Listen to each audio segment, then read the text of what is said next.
अस्सलाम वालेकुम नाजरीन। मेरा नाम आरिफ है। मेरी उम्र 18 साल है। हम बहावलपुर में रहते हैं। मेरी फैमिली टोटल 4 फराद पर मुश्तमिल है। कहानी शुरू करने से पहले अब दोस्तों से दरख्वास्त है, हमारे चैनल को सब्सक्राइब करें। मेरे उम्मे अबू में और मेरी एक सिस्टर, मेरी छोटी बहन की उम्र 11 साल है। वो स्कूल में जाती है, मैं कॉलेज में पढ़ता था, लेकिन एग्ज़ाम देने के बाद मैं फरी हो गया था। अबू बहावलपुर में ही एक फैक्ट्री में जॉब करते थे।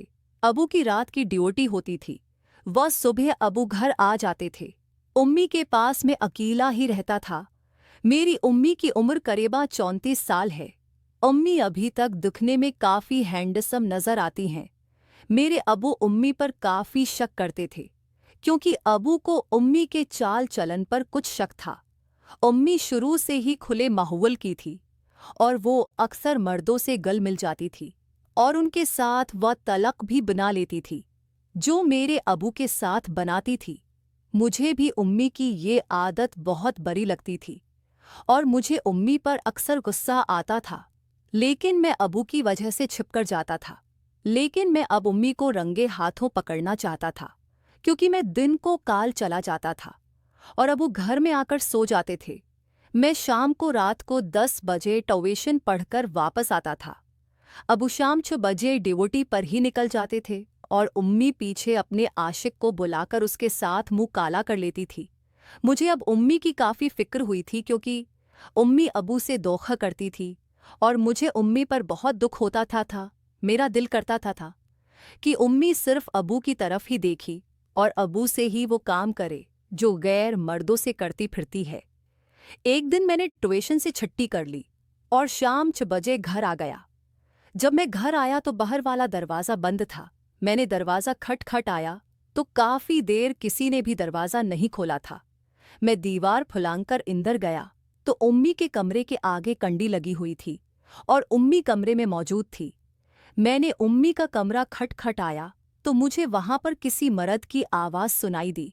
मुझे गुस्से आना लगा था, क्योंकि मैंने उम्मी को रखड़ लिया था। अब मैं सोच रहा था कि जो उम्मी के साथ मुंह काला कर रहा है, अब उसकी खैर नहीं, मैं उसको जान से मार दूंगा। मैंने एक दरवाज़ा काफ़ी देर खटखटाया तो उम्मी ने दरवाज़ा खोला।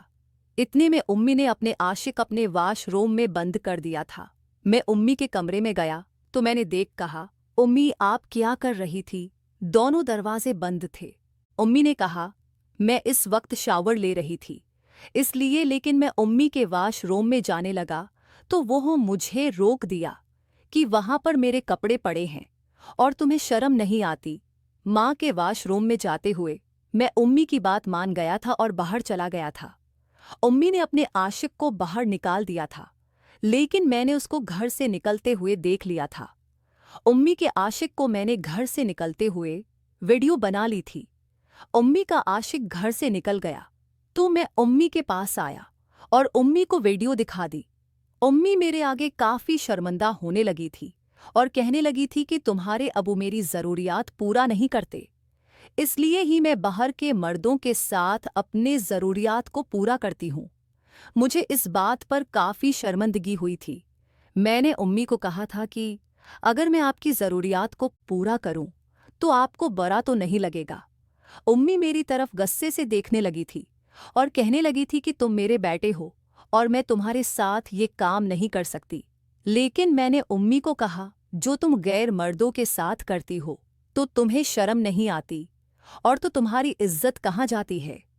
उम्मी भी मेरी बात मान गई थी और मेरे साथ करने के लिए राजी हो गई थी। लेकिन मैं अपने कमरे में जाकर लेट गया था और सोचने लगा था कि वो मेरी माँ है और ये बात बहुत ही गलत होगी कि मैं अपनी माँ के साथ बुरा काम करूँगा और उसकी ज़रूरियात को पूरा करूँगा। मैंने उम्मी को कहा था, लेकिन उम्मी शाम को मेरे कमरे में आ गई थी और कहने लगी थी कि आओ हम वो खेल खेलें। लेकिन मैंने उम्मी को मना कर दिया था और मैंने कहा था, तुम किसी मर्द के साथ मर्जी मुंह काला कराऊं, लेकिन मैं तुम्हारे साथ ये काम नहीं करूँगा। मैं तुम्हारा बेटा हूँ और मुझे ये ज़ेब नहीं देता कि अपनी माँ के साथ मुंह काला करूं। अम्मी फिर मेरे लिए अपनी एक सहेली को फ़ोन किया था। वो शाम को हमारे घर आ गई थी। उम्मी ने उसको मेरे कमरे में भेज दिया था कि जाओ मेरे बेटे के साथ वो सब कुछ कर लो जो अपने शहर के साथ करती हो। मैं कमरे में ही लेटा था कि उम्मी की दोस्त मेरे पास आई